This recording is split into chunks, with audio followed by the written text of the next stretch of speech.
అక్రమాలు కిక్కు ఎక్కుతోంది. అడ్డగోలుగా మందు బాబుల జోబీళ్లకు తూట్లు పొడుస్తున్నారు. ఆదాయమే లక్ష్యంగా మద్యం అమ్మకాలు సాగిస్తున్నారు.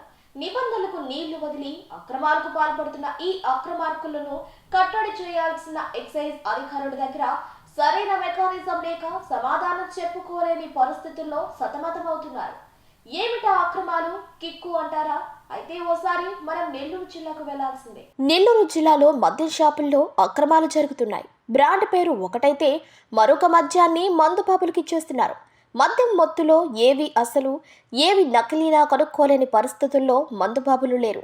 చీప్ లిక్కర్ మద్యాన్ని తీసి బ్రాండ్ నేమ్తో ఉన్న బాటిల్లో పోసి అధిక ధరలకు అమ్మేస్తున్నారు. ప్రభుత్వం 99కి చీప్ లిక్కర్ సరఫరా చేస్తున్న ఈ చీప్ లిక్కర్ 99 రూపాయలకే దొరుకుతున్నాయి. మరికొన్ని 150 రూపాయలకే దొరుకుతున్నాయి.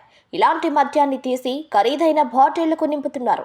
సముద్ర తీర ప్రాంతాల్లో కొన్ని గ్రామాల్లో కాపుసారా సైతం ఈ బాటిల్లో కలిపేస్తున్నారు. సాధారణంగా మెక్డోల్, మ్యాన్షన్ హౌస్, మార్పీస్, కైరాన్, 100 pipers, teacher's, 8 PM, courier, all season, styling B7, blender sprite, Kingswell, white all, దార్ house, royal homes, royal palace, black and white, Bacardi గమ్, బాల్స్ పార్టీ స్పెషల్ ఈ బ్రాండ్లు సీసాలు ఖాళీగా ఉంటే ఆ సీసాలో తక్కువ రకం మద్యాన్ని నింపేసి సీల్ చేస్తున్నారు.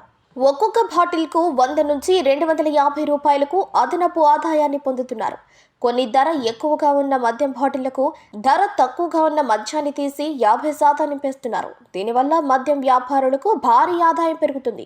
అయితే అక్రమంగా వ్యాపారం చేస్తున్న వారిని పట్టుకోవాల్సిన ఎక్సైజ్ ఎన్ఫోర్స్మెంట్ చేతులు ముడుచుకొని కూర్చోంది. కల్తీలను, నకిలీ మద్యాన్ని కనుక్కునే సామర్థ్యం ఎక్సైజ్ అధికారులకు లేదు. కల్తీ మద్యం లేదా తక్కువ ధర మద్యాన్ని కనుక్కునే యంత్రం ఎక్సైజ్ శాఖ దగ్గర లేకపోవటం గమనార్హం.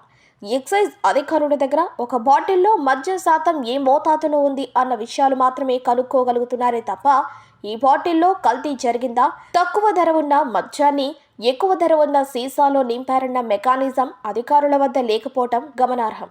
ఒకవేళ ఎవరైనా ఫిర్యాదు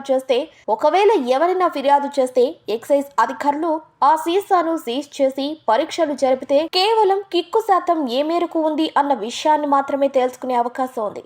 ఎప్పటికైనా ప్రభుత్వం రాష్ట్ర వ్యాప్తంగా ఏ మద్యం ఎలా అమ్ముతున్నారు, కల్తీలు ఎలా జరుగుతున్నాయి, ప్రజలను ఎలా మోసం చేస్తున్నారు అన్న విషయాలు తెలుసుకునేందుకు ప్రత్యేకమైన మెకానిజం ఏర్పాటు చేస్తే తప్ప ఈ మోసాలు కనుగొనే అవకాశాలు లేదని ఆందోళన వ్యక్తమవుతున్నాయి. నూతన మద్యం విధానం వల్ల షాపు యజమానులకు ఆదాయం తప్ప ప్రభుత్వానికి ఒరిగేది ఏమీ లేదనే విమర్శలు మెండుగా ఉన్నాయి.